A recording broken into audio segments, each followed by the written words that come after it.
Kur lexoj për $50 milion apo $100 milion për Shkodër, më thanë drejtën, them sahati hajrit. E pas kanë mënu i herë për Shkodërin i gjatë. Problemi është pak më ndryshe.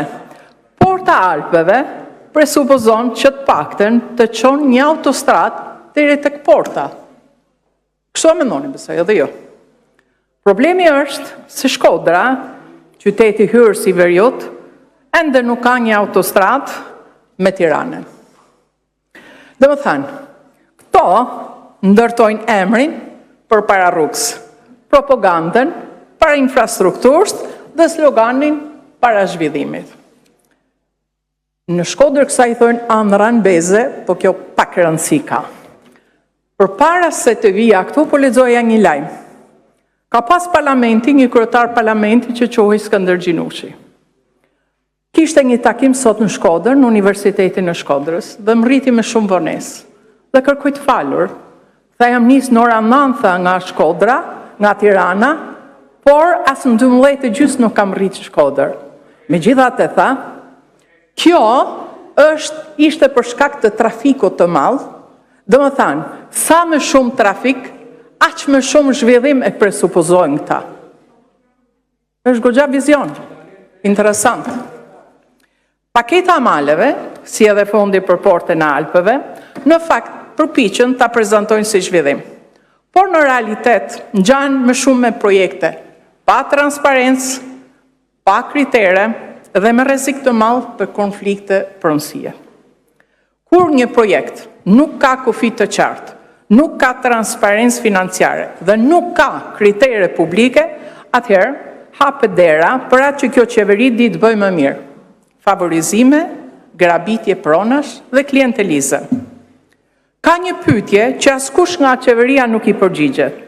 Si ka mundësi që fondet për Alpët dhe zhvillimin malor përfundojnë në zona bregdetare? Nëse projekti quhet Porta e Maleve e Alpeve, pse përfshihen territore që identitetin ekonomik e kanë të deti, turizmi bregdetar dhe tek fusha? Kjo bën projektin të duket jo si strategji zhvillimi, por si një hartë politike interesash. Këto paradokse nuk janë gabime teknike në fakt, janë mjegull politike. Sa më i paqartë projekti, aq më lehtë bëhet ndarja fondeve dhe privilegjeve për klientët e qeverisë. Dhe kur shteti nuk jep harta, kritere dhe as transparencë, njerëzit kanë të drejtë të dyshojnë se pas zhvillimit fshihet një operacion për kontroll territori. Kur flitet për portën e Alpeve, për Lezhën dhe Shkodrën, askush nuk shpjegon. Sa fonde shkojnë të secili qark? Cilat janë projektet konkrete? Kush përfiton? Me çfarë kriteresh?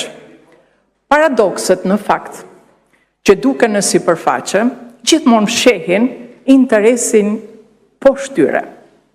Me këtë qeveri, Alpet kanë zbritur deri në det në Lezhë, që ka bregdetin, lagunën, fushën, që na doli pa pritur porta Alpeve. Me këtë logjik, nesër në portin e Shëngjinit mund të bëjmë një stacion skish, pa problem. Ky nuk është projekt zhvillimi. Kjo është një gjeografi sipas tenderit. Ose Alpet kanë lvizur nga vendi, ose fondet po ecin sipas interesit. Kur qeveria fut bregdetin të porta Alpeve, nuk po ngatron hartën. Po teston sa shumë mund të deformojnë realitetin pa dhënë kurrë asnjëherë, asnjë shpjegim.